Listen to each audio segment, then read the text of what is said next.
আসসালামু আলাইকুম। আলহামদুলিল্লাহ। আমরা যেই মেশিনের মধ্যে আমরা ফার্মি মুরগির ডিমগুলো আমরা রেখেছিলাম, আলহামদুলিল্লাহ আমাদের ফার্মি মুরগির ডিমগুলো থেকে বাচ্চা বের হওয়া আরম্ভ করছে।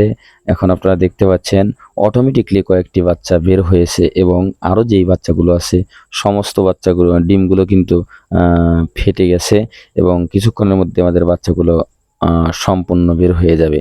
আমরা এখানে ফার্মি মুরগির ডিম আমরা বসিয়েছিলাম ২০টি।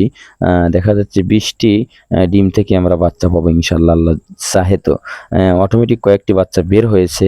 আরও অনেকগুলো ডিম এখানে আছে। সবগুলো ডিম থেকে বাচ্চা বের হবে আমরা আশা করছি, আল্লাহ চাহে তো। এখন আপনারা যেই দেখতে পাচ্ছেন যে বাচ্চাগুলো, এই বাচ্চাগুলো কিন্তু আমাদের ওই মেশিন থেকে বের হওয়া সেই বাচ্চা। ওখান থেকে ২০টি ফার্মি মুরগির বাচ্চা আমরা এখানে নিয়ে আসছি। বোর্ডিং করতেছি এখানে যেই বাচ্চাগুলো আপনারা দেখতে পাচ্ছেন, মিশরীয় ফার্মি মুরগির বাচ্চা। খুব চঞ্চল বাচ্চা কিন্তু। যদিও আমরা এর আগে মেশিন থেকে বাচ্চা আমরা ফুটাই নাই, ডিম থেকে বাচ্চা আমরা ফুটাই নাই, মেশিন দিয়ে বাচ্চা আমরা বাহির থেকে ক্রয় করেছি। এবার আমরা এক্সপেরিমেন্টের জন্য সর্বপ্রথম কিন্তু আমরা বাড়িতে ছোট্ট একটি মেশিন দ্বারা আমরা কিন্তু ডিম থেকে বাচ্চা উৎপাদন করলাম। যেই বাচ্চাগুলো আপনারা দেখতে পাচ্ছেন আলহামদুলিল্লাহ খুব সুন্দর বাচ্চাগুলো হয়েছে, ফার্মি মুরগির বাচ্চা।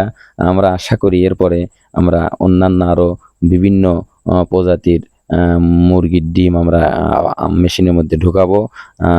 গত কয়েকদিনের মধ্যে ইনশাল্লাহ, মানে আগামী কয়েকদিনের মধ্যেই আমরা আমাদের এই মেশিনের মধ্যে কোয়েল পাখির ডিম আমরা ঢুকাবো।